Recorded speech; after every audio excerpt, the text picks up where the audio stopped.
Nous sommes au Grand Bornand, en pleine montagne, avec un homme qui connaît bien l'endroit, c'est François, et on va lui demander quand même autrefois, François, parlez-moi de la gnôle, ou des gnôles. Ouais, des gnôles, ben, on faisait tout le monde faisait de l'agneau, là. On faisait de la gentiane, un peu de pommes, parce qu'on n'avait pas beaucoup de pommes, un peu de pommes. Et puis des fois, on achetait des fruits ailleurs pour faire de la poire, tout ça, pour faire de l'agneau. Et puis l'agneau, ben, on buvait le café, c'était un ferrandement, c'était un coup de gnôle. À À l'époque, c'était l'époque, ça. il y Maintenant, avait, ça a changé. il y avait pas le contrôle comme maintenant, Bien hein. sûr. Et À puis, l'époque, c'était un signe d'amitié, l'amitié, on trinqué buvait le avec les. café, c'est parce qu'on négociait en bestiaux. Souvent, des fois, ils buvaient un coup, on faisait le commerce, ils buvaient le café, un petit coup de gnôle. Que maintenant, on peut plus, on peut pas. C'est normal aussi. Normal, hein, on va prendre de risques, hein, alors, Absolument. mais Et alors, la gentiane, parce que nous sommes en montagne, et la gentiane, ça se mérite, il faut la chercher ah là-haut. oui, eh ben, en général, on la tire l'automne au mois de septembre-octobre, automne-novembre, quand elle est bien haute. On la tire, et puis après, il faut la nettoyer. Et puis après, on la coupe, on la râpe ou on la broye. Et on la met cuvée. Et ça dure jusqu'au mois la cuvée dure 3 mois, 3, 4 mois. Le lambinier, en général, elle vient au mois d'avril. Alors, depuis le mois d'octobre jusqu'au mois d'avril, elle est en cuve. En cuve. Elle Et est l'alambic qui passe dans le village dans le aussi. village, ouais, qui fait le tour du village. Vous avez connu comme qui, comme un bon bouilleur d'œil, c'était qui le bouilleur? C'était comment Vachou. Ah, Vachou, Vachou. ouais. Et après, il y avait un autre, je ne me rappelle plus de son nom. Vachou. Maintenant, c'est Vachou qui nous. On a connu, nous, Jean Roulet, qui disait l'agnole, c'est un médicament. Eh oui. La gentiane, c'est un médicament, hein, ça vient de la terre. J'ai mon père, et lui, il mangeait un peu gras. Des fois qu'il est mal digéré, il buvait un petit coup de gentiane, et ça faisait rôter. C'est un médicament, ça vient de la terre, hein, sauf, hein, la gentiane. Si vous l'avez dit, on mangeait gras ici. Ah oui, on mange des cochons. Mon père était un peu boucher de campagne, il tuait des cochons. On mangeait, nous, on faisait tout, le jambon et tout. On mangeait le cochon.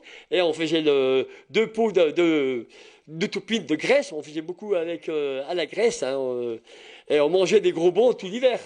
Les gros bons. Bon, Alors, il faut expliquer les gros bons ce que c'est exactement. on pressait la graisse, on faisait chauffer la graisse dans une toupine, dans un poêle, et après on la pressait, on faisait sortir l'huile, et ça restait des bouts de gratin de gras, et on mettait ça sur le fourneau et on mangeait ça. Donc, du coup, si j'ai bien compris, on mangeait pas mal de gras, donc il fallait bien sûr dissoudre le cholestérol. Ah oui, C'est ce que disait Jean Roulet. Hein. C'est simple. ah, donc, bon, j'ai un peu de cholestérol, j'ai trop mangé de cochon. Dis-moi Du ça. cholestérol.